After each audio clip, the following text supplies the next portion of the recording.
Hello dear friends, तो कैसे हो आप सभी। मैं उम्मीद करता हूं कि आप सभी अच्छे होंगे। तो फाइनली आज आपके फिजिक्स का पेपर था। आई होप आपका जो पेपर है वो काफ़ी अच्छा रहा होगा। प्रीवियस ईयर के क्वेश्चन ने आपकी काफ़ी ज़्यादा हेल्प की होगी और जो इम्पोर्टेंट डेरिवेशंस थे वही डेरिवेशंस आपके एग्ज़ाम में पूछे गए हैं। तो इस वीडियो में हम फिजिक्स के पेपर का सॉल्यूशन देखने वाले हैं। तो आप इस वीडियो को शुरू से लेकर एंड तक ज़रूर देखें। तो चलिए वीडियो शुरू करते हैं। सबसे पहले हम स्टार्ट करेंगे सेक्शन ए यानी कि खंड ए, जिसके अंदर आपको ऑब्जेक्टिव क्वेश्चन पूछे गए हैं। तो सबसे पहला क्वेश्चन काफ़ी आसान क्वेश्चन पूछा गया है आपसे कि विद्युत फ्लक्स का एसआई मात्रक है। यानी कि जो फ्लक्स के होता है वो होता है φE.ds। इलेक्ट्रिक फील्ड यानी कि विद्युत क्षेत्र, इसकी क्या यूनिट होती है, न्यूटन अपॉन कूलाम। और एरिया की क्या यूनिट होती है, मीटर स्क्वायर। तो इसकी यूनिट क्या होगी, newton coulomb inverse metre square. तो इसका जो राइट ऑप्शन होगा वो होगा ऑप्शन नंबर से।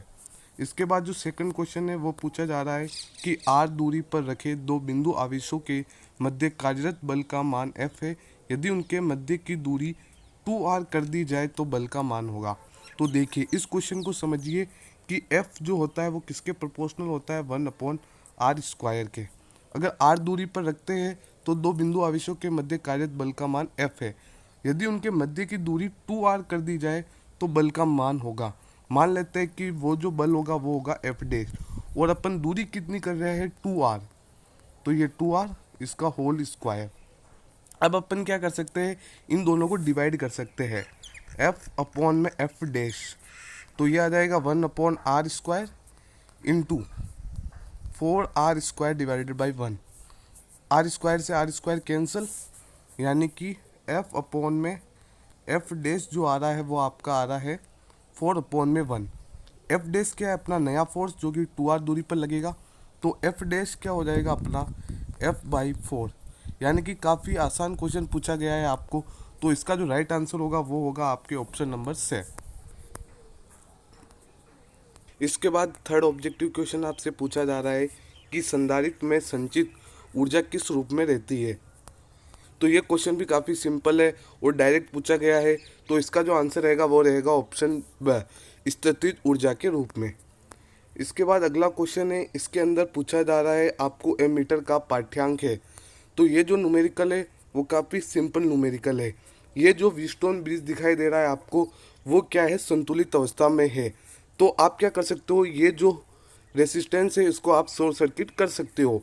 तो ये 5 ओम और ये 5 ओम 10 ओम हो गया है, और ये 5 ओम, ये 5 ओम 10 ओम हो गया। ये दोनों क्या है, पैरेलल है। तो इक्विवेलेंट क्या हो जाएगा, 10 × 10 डिवाइडेड बाई 10 + 10 20। तो ये आ जाएगा, आर इक्विवेलेंट आ गया आपका 5। आपसे करंट पूछी जा रही है तो V बराबर IR होता है, तो I बराबर हो जाएगा V अपॉन में R। और वोल्टेज अपने को क्वेश्चन में दिया है 2 और रेसिस्टेंस है 5। तो 2/5 क्या हो जाएगा इसका राइट आंसर, यानी कि ऑप्शन बी आपका सही है। क्वेश्चन नंबर 5 देखिए, ये भी प्रीवियस ईयर के क्वेश्चन में पूछा गया है। इसमें कहा जा रहा है कि एक विद्युत आवेश Q है, V वेग से समरूप चुंबकीय क्षेत्र B में चुंबकीय बल रेखाओं के समांतर गति कर रहा है। आवेश पर कार्यरत चुंबकीय बल है। तो इसका आपको फॉर्मूला पता होना चाहिए कि F बराबर होता है QV×B, जिसे कि अपन लिख सकते हैं F बराबर QVB साइन थीटा। अब अपने को क्या दे रखा है कि समांतर यानी कि पैरेलल गति कर रहे हैं। तो पैरेलल के अंदर अपना थीटा कितना हो जाएगा, 0। साइन 0 कितना होता है, 0। तो अपना फोर्स कितना आ जाएगा, 0। तो इसका जो राइट आंसर हो जाएगा वो हो जाएगा ऑप्शन नंबर ए। इसके बाद छठा क्वेश्चन पूछा जा रहा है कि M चुंबकीय आघूर्ण वाले चुंबकीय द्विध्रुव को थीटा कोण से चुंबकीय क्षेत्र B में रखने पर उत्पन्न स्थितिज ऊर्जा है। तो यह भी काफ़ी सिंपल क्वेश्चन है, डायरेक्ट फॉर्मूला है। U बराबर होता है -M×B, यानी कि -MB साइन थीटा। ये जो होगा वो आपका राइट आंसर हो जाएगा। ऑप्शन बे जो होगा वो आपका राइट आंसर होगा। इसके बाद आगे के क्वेश्चन देखते हैं। इसके बाद क्वेश्चन नंबर 7 पूछा जा रहा है कि एक प्रत्यावर्ती धारा जनित्र परिवर्तित करता है। किसको किस में परिवर्तित करता है, यांत्रिक ऊर्जा को विद्युत ऊर्जा में, यानी कि mechanical energy into electrical energy. इसके बाद क्वेश्चन नंबर 8 पूछा जा रहा है कि दिए गए परिपथ में प्रत्यावर्ती वोल्टता का मान है। तो काफ़ी सिंपल क्वेश्चन है, यानी कि VR दे रखा है, VL दे रखा है, और आपको क्या दे रखा है, VC। ये तीनों चीज़ दे रखी है। तो सिंपल है, v बराबर हो जाएगा square root of V R square plus V L minus V C का होल स्क्वायर। ये वी आर कितना दे रखा है आपको 8, तो 8 का square 8 64 plus V L minus V C 4 minus 10 minus 6 का स्क्वायर कितना हो जाएगा प्लस 36, तो स्क्वायर रूट ऑफ 100 यानी कि कितना 10। तो इसका जो राइट आंसर होगा वो होगा ऑप्शन नंबर द। इसके बाद क्वेश्चन नंबर 9 काफ़ी सिंपल क्वेश्चन है कि लेंज का नियम भौतिक राशि के संरक्षण पर आधारित है। किस भौतिक राशि के संरक्षण पर आधारित होता है लेंज का नियम? तो आपको पता होगा जो ऊर्जा संरक्षण होता है उस पर आधारित होता है।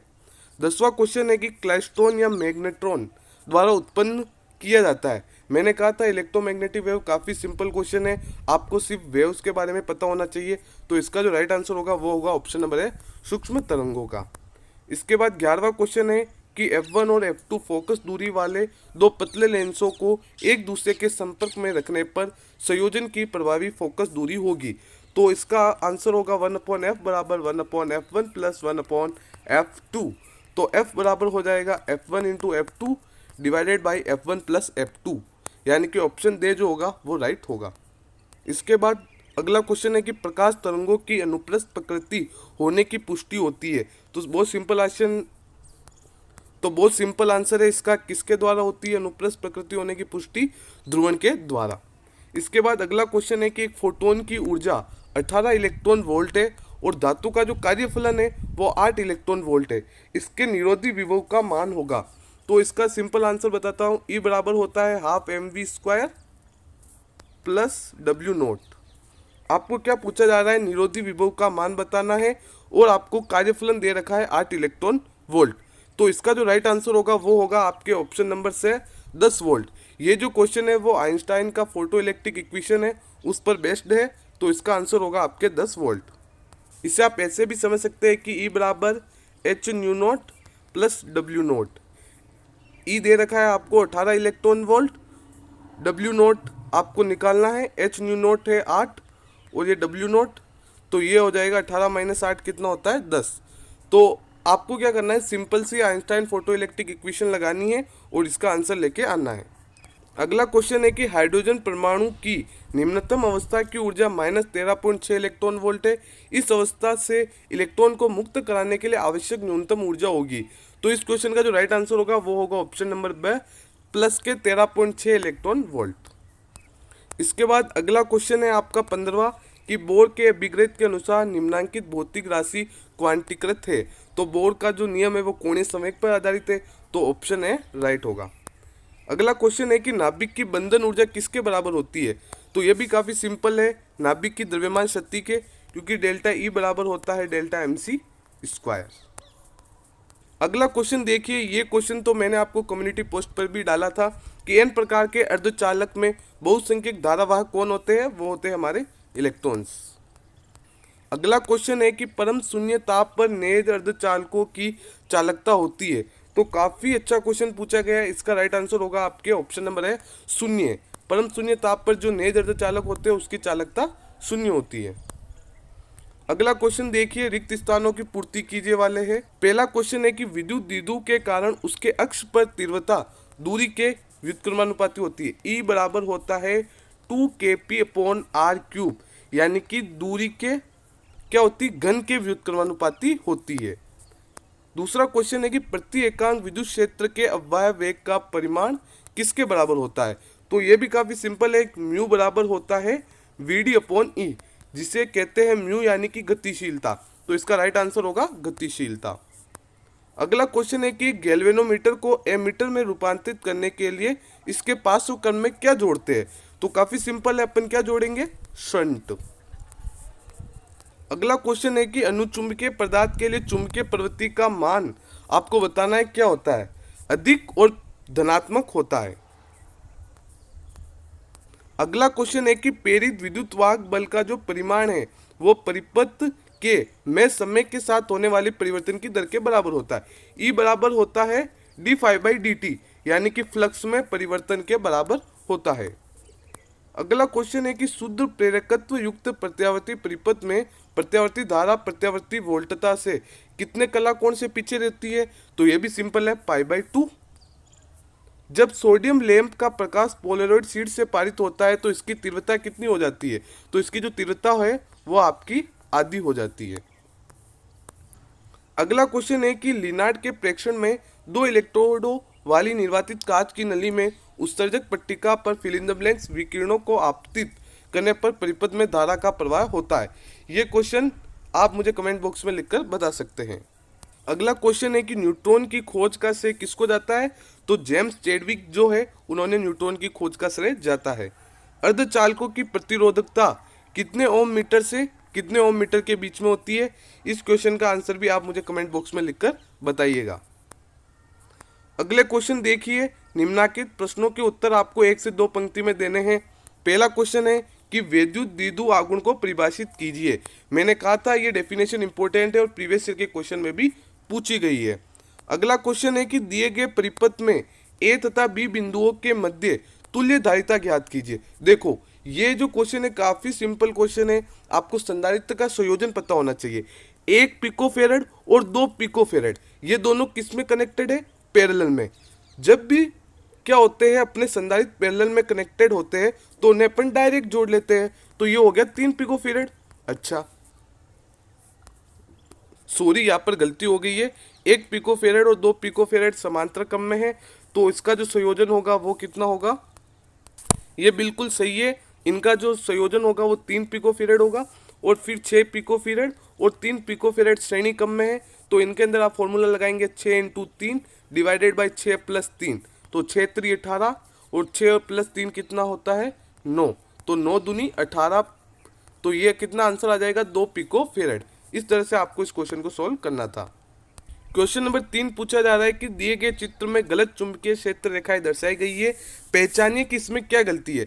तो आपको पता होना चाहिए कि विद्युत क्षेत्र रेखाएं कभी भी एक दूसरे को प्रतिच्छेद नहीं करती है, तो ये गलती की गई है। क्वेश्चन नंबर 4 है कि एक समान चुंबकीय क्षेत्र बीम में दोलन हेतु रखी गई चुंबकीय आघूर्ण एम वाली चुंबकीय सुई पर उत्पन्न बल आघूर्ण का सूत्र लिखिए। तो टो बराबर होता है m × b, जिसे कि आप mb sin थीटा भी लिख सकते हैं। अगला क्वेश्चन है कि चित्र में दिखाए अनुसार एक चुंबक है, उसको कुंडली की ओर लाया जा रहा है, परिपथ में उत्पन्न धारा किस दिशा में होगी? तो देखिए इसका साउथ पोल इधर आ रहा है तो यहाँ पर क्या क्रिएट हो जाएगा? South pole. तो इसकी वजह से आपको बताना है कि इसके अंदर जो धारा होगी वो किस दिशा में उत्पन्न होगी। इस क्वेश्चन का आंसर भी आप मुझे कमेंट बॉक्स में लिखकर बताइएगा और बाकी जो भी क्वेश्चंस रहेंगे उनका सॉल्यूशन भी मैं आपको टेलीग्राम चैनल पर अवेलेबल करा दूंगा, तो आप हमारे टेलीग्राम चैनल को ज्वाइन जरूर करें। अगला क्वेश्चन है कि एकल जीरी द्वारा विवर्तन के लिए फ्रिंजों का तीव्रता वितरण का आपको चित्र बनाना है। यह आपके तरंग प्रकाशिकी चैप्टर से पूछा गया है। अगला क्वेश्चन है परमाणु के बोर मॉडल की कोई एक सीमा लिखिए, प्रीवियस ईयर के क्वेश्चन में भी पूछा जा चुका है। अगला क्वेश्चन है कि नाभिकीय संलयन से आपका क्या आशय है? What do you understand by nuclear fusion? हाँ, तो नाभिकीय संलयन क्या होता है आपको बताना। एक होता है नाभिकीय विखंडन, एक होता है नाभिकीय संलयन। अगला क्वेश्चन है कि एक पीएन सिंथी डायोड के अग्रदिशिक बायस में वीआई अभिलाक्षणिक वक्रों के अध्ययन के प्रायोगिक परिपथ का आपको चित्र बनाना है। ये भी काफ़ी सिंपल क्वेश्चन है। अगला क्वेश्चन है कि अपवर्तन के लिए स्नेल का नियम लिखिए, जो कि आपके किरण प्रकाश के चैप्टर से पूछा गया है। अगर आपने नोट्स को अच्छे से कवर किया है और इंपॉर्टेंट क्वेश्चन और प्रीवियस ईयर के क्वेश्चन लगाए हैं तो आपके लिए यह पेपर काफ़ी आसान रहा होगा। इसके बाद देखिए सेक्शन बी, इसमें से गाउस नियम का अनुप्रयोग तो नहीं पूछा गया है, लेकिन गाउस नियम के अनुप्रयोग पर बेस्ड न्यूमेरिकल आपसे पूछा गया है। ये न्यूमेरिकल आपको सोल्व करना था, इसमें आपको रैखिक आवेश घनत्व की गणना करनी थी। फिर अगला न्यूमेरिकल पूछा गया है जो कि आपको बिल्कुल सिंपल फॉर्मूला लगाना था, 1/f बराबर 1/v प्लस 1/u। फिर अगला क्वेश्चन है कि बिंदु आवेश प्लस q से r दूरी पर उत्पन्न विद्युत विभव की गणना कीजिए। ये क्वेश्चन भी इंपॉर्टेंट था, आई होप आपने ये किया होगा। ये जो 7वां क्वेश्चन है ना, वो डायरेक्ट क्वेश्चन आपके एनसीईआरटी के एग्जाम्पल से उठाया गया है, ठीक है। इसके बाद विद्युत चुम्बकीय तरंगों के आपको कोई भी 2 कैरेक्टरिस्टिक्स लिखनी थी। आप ये लिख सकते थे कि विद्युत क्षेत्र चुम्बकीय क्षेत्र लंबवत होते हैं और तरंग के संचरण की दिशा के भी लंबवत होते हैं। विद्युत चुम्बकीय तरंगों की प्रकृति अनुप्रस्थ होती है, तो इस तरह से आपको लिखना था। इसके बाद 9वां जो क्वेश्चन है वो भी एक न्यूमेरिकल आपसे पूछा गया है। फिर 10वां क्वेश्चन है हाइगेंस सिद्धांत का उपयोग करते हुए प्रकाश के अपवर्तन नियमों को समझाइए। ये प्रीवियस ईयर के क्वेश्चन में भी 1-2 बार पूछा गया है, तो उनसे भी पूछा गया है। क्वेश्चन नंबर 11 है, परमाणु के रदरफोर्ड नाभिकीय मॉडल के लिए हाइड्रोजन परमाणु में गतिशील स्थिर कक्षा की त्रिज्या एवं इसके इलेक्ट्रॉन की कुल ऊर्जा की गणना कीजिए। ये न्यूमेरिकल इंपॉर्टेंट था, सॉरी ये जो डेरिवेशन था काफ़ी इंपॉर्टेंट था, और ये डेरिवेशन देख सकते हो कि आपको बोर्ड एग्जाम में भी पूछ लिया गया है। इसके बाद क्वेश्चन नंबर 12 देख सकते हो कि नाभिकीय बल से आप क्या समझते हो, प्रति न्यूक्लियन बंधन ऊर्जा का द्रव्यमान संख्या के फलन के रूप में ग्राफ खींचकर आपको समझाना था। फिर क्वेश्चन नंबर 13 है, ऊर्जा बैंड के आधार पर आपको विद्युत रोधी एवं अर्धचालक पदार्थों को समझाना था। इसके बाद क्वेश्चन नंबर 14 है, जो व्हीटस्टोन ब्रिज पर है कि व्हीटस्टोन सेतु का परिपथ चित्र बनाकर गैल्वेनोमीटर के शून्य विक्षेप के लिए किरचॉफ के नियम के की सहायता से आपको संतुलन प्रतिबंध प्राप्त करना था। काफ़ी इंपॉर्टेंट था, ये पूछा गया है। और ये वाला जो 8वां में क्वेश्चन है वो तो प्रीवियस ईयर के क्वेश्चन में भी आया है, तो आप देख सकते हैं। फिर क्वेश्चन नंबर 15 मैंने एक शॉर्ट वीडियो के अंदर बताया था कि एम्पियर का नियम, बायो-सावर्ट का नियम इंपॉर्टेंट है, वो पूछे जाएंगे, तो देख सकते हो पूछे गए हैं। इसके बाद क्वेश्चन नंबर 16 में फोटो इलेक्ट्रिक इफेक्ट पूछा गया है। फिर आपको बताना था, इसके प्रायोगिक व्यवस्था का चित्र बनाना था। प्रकाश विद्युत धारा पर आपतित प्रकाश की तीव्रता को नियत रखते हुए विभव का क्या प्रभाव होता है, इसका भी आपको ग्राफ बनाना था। फिर आइंस्टाइन का प्रकाश विद्युत समीकरण लिखना था। आपतित प्रकाश की आवृत्ति तथा निरोधी विभव V0 के मध्य आपको संबंध प्राप्त करना था। दो भिन्न धातुओं के लिए निरोधी विभव और आपतित प्रकाश की आवृत्ति के मध्य ग्राफ बनाना था। इसके बाद आपको प्रत्यावर्ती धारा का वर्ग माध्य मूल मान ज्ञात करना था, पूरा डेरिवेशन था। और इसके अंदर आपको क्या बता रखा है कि सी धारिता वाला संधारित्र जुड़ा है, इसमें प्रतिघात एवं धारा एवं वोल्टता के मध्य कला संबंध निकालना था, और परिपथ के लिए फेजर आरेख भी बनाना था। अतो वाला क्वेश्चन भी आप देख सकते हैं। तो इस तरह से आपका ये जो पेपर है वो पूछा गया है। काफ़ी आसान पेपर रहा होगा। कुछ क्वेश्चन हो सकते हैं कि प्रीवियस ईयर के क्वेश्चन से मैच नहीं किए हैं, लेकिन बेसिकली पेपर जो था वो काफ़ी मॉडरेट था, और मैं आशा करता हूँ कि आपका पेपर अच्छा गया है। आपके कितने मार्क्स बन रहे हैं प्लीज़ कमेंट बॉक्स में लिखकर ज़रूर बताइए। और आगे केमिस्ट्री के लिए भी हम वीडियोज इस चैनल पर डालने वाले हैं, तो इस चैनल को सब्सक्राइब कर ले। और इसका कंप्लीट सॉल्यूशन जल्दी ही टेलीग्राम पर अवेलेबल करा दिया जाएगा, तो आप टेलीग्राम को जरूर ज्वाइन करें। तो चलिए मिलते हैं आपसे अगली वीडियो में, तब तक के लिए बाय बाय, जय हिंद, वंदे मातरम।